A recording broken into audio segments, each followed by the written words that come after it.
এখানে গোপীনাথ, গোপীনাথের বাম দিকে আছেন অভিরাম ঠাকুর, অভিরাম গোস্বামী, ডান দিকে আছেন কৃষ্ণের দাদা বলরাম, বলরামের সম্মুখে আছেন মদন মোহন, গোপীনাথের একদম সম্মুখে চরণের সামনে আছেন শ্রীধর নারায়ণ, আর অভিরামের সম্মুখে আছেন ব্রজগোপাল রাধারানী, আর মালিক দেবী আছেন ভেতরে, উনি অসূর্যের স্পর্শায় থাকেন, ওনার উদ্দেশ্য সেবা দেওয়া হয়। 550 বছর আগে চৈতন্য মহাপ্রভু নিজে এসেছিলেন সপারিষদ বর্গ পঞ্চতত্ত্ব সহ, গদাধর, শ্রীবাস, অদ্বৈতাচার্য এবং মহাপ্রভু নিজে সবাই এসে এই শ্রীপাঠ প্রতিষ্ঠা করেছিলেন অভিরাম প্রভুকে দিয়ে। অভিরাম প্রভু ছিলেন দ্বাপর যুগের শ্রীরাম সখা। সেই শ্রীরাম সখা যখন কলিযুগে অবতীর্ণ হলেন, যখন ওনাকে গিরিগোবর্ধন পর্বত অর্থাৎ বৃন্দাবন থেকে মহাপ্রভু আনলেন, তারপর ওনার নামকরণ করলেন শ্রীরাম নয় অভিরাম। এইটাকে বলা হচ্ছে অভিরাম পাঠ। দ্বাদশ গোপালের প্রথম গোপাল হচ্ছেন অভিরাম গোপাল। সেই অভিরাম প্রভু গোপীনাথজিউ প্রতিষ্ঠা করেছিলেন এবং গোপীনাথ মন্দির প্রতিষ্ঠা করেছিলেন।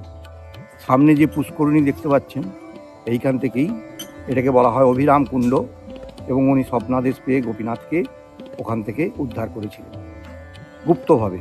এই জন্য এটাকে নাম হচ্ছে গুপ্ত বৃন্দাবন। আগে এই মন্দির ছিল না, তার আগে ওখানে একটি বকুল বৃক্ষ আছে, যে বকুল বৃক্ষটি 16 সাঙ্গের মুরলীকাষ্ঠ দ্বারা সৃজন করেছিলেন অভিরাম গোস্বামী, দ্বাদশ গোপালের প্রথম গোপাল। এবং ওইখানেই গোপীনাথ জিউয়ের সেবা পূজা ইত্যাদি হতো। ওই ফুল গাছের, বকুল ফুল গাছের মাহাত্ম্য হচ্ছে সারা বছর ফুল হয় কিন্তু ফল হয় না। তারপর ওখান থেকে কোনো এক ভক্তের দ্বারা আমি যেখানে বলছি আপনাদের, এই নবরত্ন মন্দির স্থাপন করেছিলেন।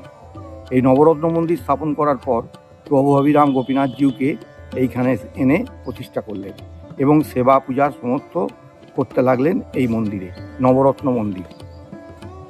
পরে প্রায় 350 বছর আগে আমার বাম দিকে একটি মহা মন্দির আছে, যে মন্দিরটির উচ্চতা 72 ফুট। এই উচ্চতা বিশিষ্ট মন্দিরটি পরে নির্মাণ করেছিলেন মাধবপুরের রায়েরা।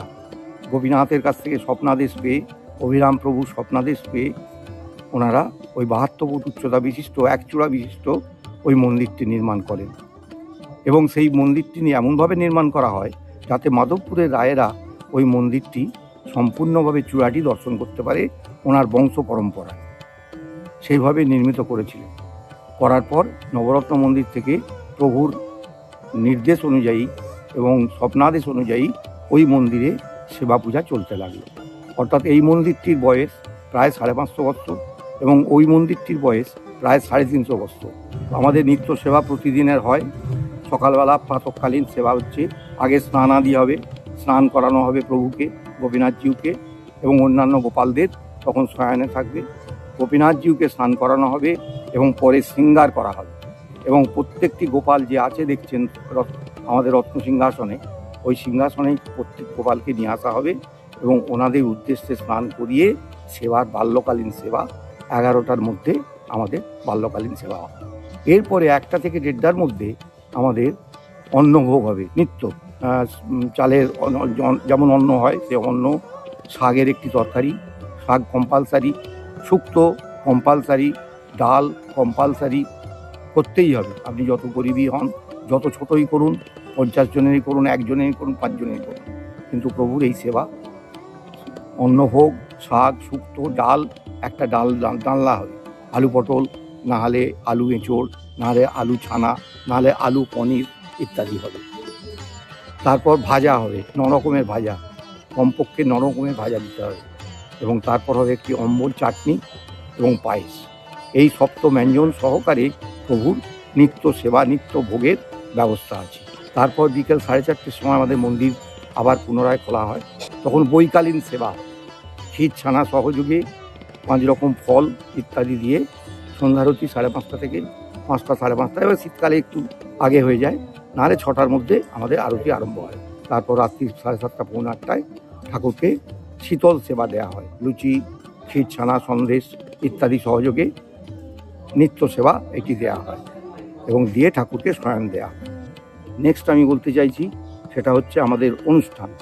চৈত্র কৃষ্ণা সপ্তমী, অনেক সময় চৈত্র মাসেও পড়ে, অনেক সময় বৈশাখ মাসেও পড়ে। মহোৎসব প্রথম উৎসব। তারপরের উৎসব হচ্ছে স্নানযাত্রা, তারপরের উৎসব হচ্ছে রথ, তারপরের উৎসব হচ্ছে জন্মাষ্টমী, তারপরের উৎসব হচ্ছে দোল, তার রাস, তারপর হচ্ছে দোল। অর্থাৎ হিন্দু সনাতন ধর্মের যে 12 মাসে 13 পার্বণ, সেই প্রত্যেকটি অনুষ্ঠানই আমাদের এখানে পালিত করা হয়, পালন করা হয়। আমাদের এখান থেকে এখানে যদি আসতে হয়, তারকেশ্বর থেকে দিঘিঘাটগামী যে কোনো বাসেতে উঠে গোপীনাথ মন্দির অথবা আমাদের বাম দিকে আছে রামমোহন কলেজ, ওই স্টপেজে নেমে আমাদের শ্রীপাঠ দর্শন করতে হয়। এবার যদি আপনি কলকাতা থেকে আসেন, তাহলে আপনাকে কলকাতার ডাইরেক্ট বাসও পাওয়া যায়।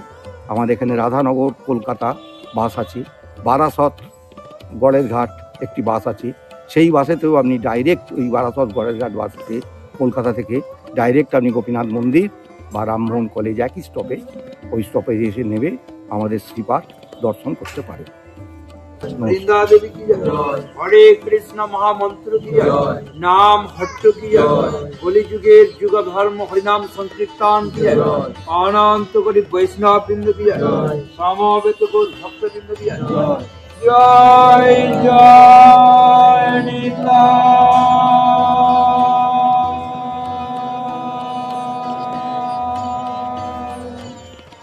নিতাই।